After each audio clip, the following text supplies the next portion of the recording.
D, clever boy. Can you pick them up and tell Sophie? Stop for Sophie. What's that, darling? Monkey. Yeah. It was 50 years ago. The godfather of linguistics, Noam Chomsky, revolutionized the field by suggesting that the basis of our language ability was innate, built into each one of us. I will play tennis. Well, let's have a look at the book. He believes this explains why a child can learn language very easily, despite its complex nature. Seems that the child almost reflexively picks up specific characteristics of the language in question, sound structure, pitch, and so on, and picks out its words, and somehow knows what they mean, and they mean very complex things. That's Mummy. That's the mummy monkey, is it? Who's this then? Daddy. Daddy. But all of this somehow gets picked up very quickly, which can only mean that what it means in every other aspect of biology. It's just the way the child is designed. Chomsky argues that our ability to talk is not just the result of our general intelligence, but that we have an unconscious innate understanding about things like sentence structure, word order, meaning, and sounds. Arlo, why don't you count them? But while we may have the blueprint for language, we need to be exposed to it early in life. If a child's brought up in stilts, let's say, and then they're taken off when it's 2 years old, it probably won't be able to acquire the capacity to walk because it's just too late. You know, something should have happened already. Same with binocular vision and so on, and probably the same is true of language. Chomsky's theories get to the heart of the fundamental question: is talking the result of nature or nurture?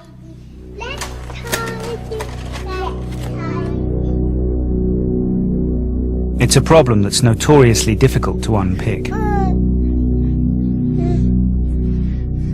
One theoretical solution that has enticed scientists for many years would be to isolate a child and raise them in silence.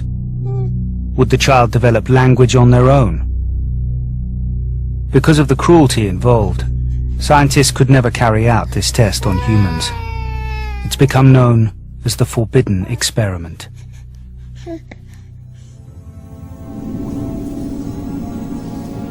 The best scientists could hope for would be to find real-life case studies.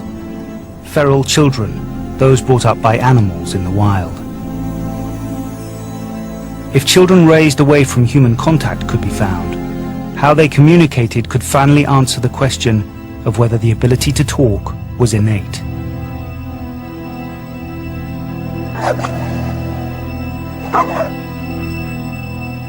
In 1991, the scientific community believed they'd stumbled across such a child.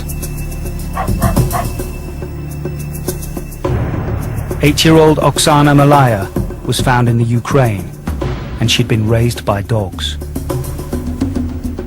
They were surprised to find that while she behaved like the dogs she lived with, even barked to communicate, she did speak some human words.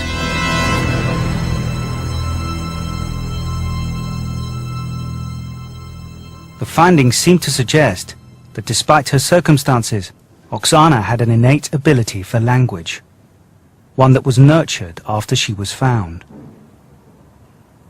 Когда была маленькая, я станики изюлила. Я не понимала. Она мне начала колосматить. But it later emerged that in her first 3 years, she lived in a domestic setting and had human interaction.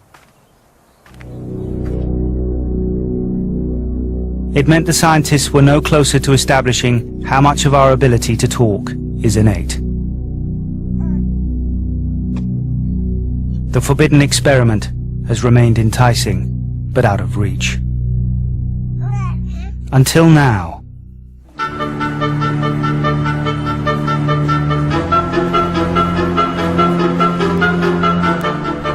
One scientist has found a unique way of getting round the ethical problem.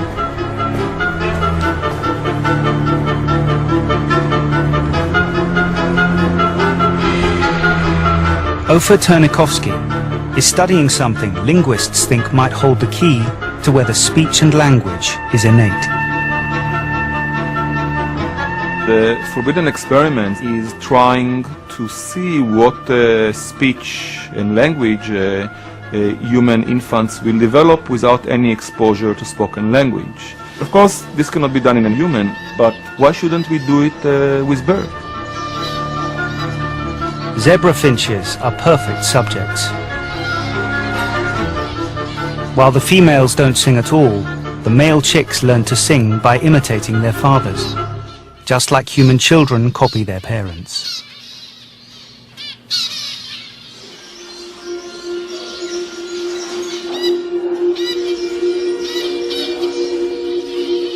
To recreate the conditions of the forbidden experiment, Ofer and his team isolated male chicks away from their fathers before they were taught to sing.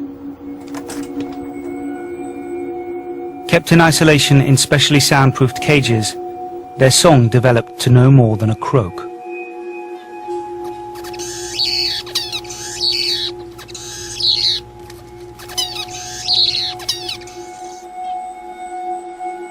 One of these isolated males was added to a group of females to create a new finch colony.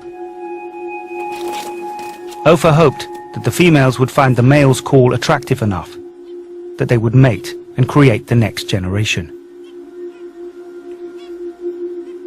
In the beginning, the first problem that we had is that the females were not very interested in the isolate male. When he starts singing his isolate unstructured song, they say yuck, and they wouldn't go with him.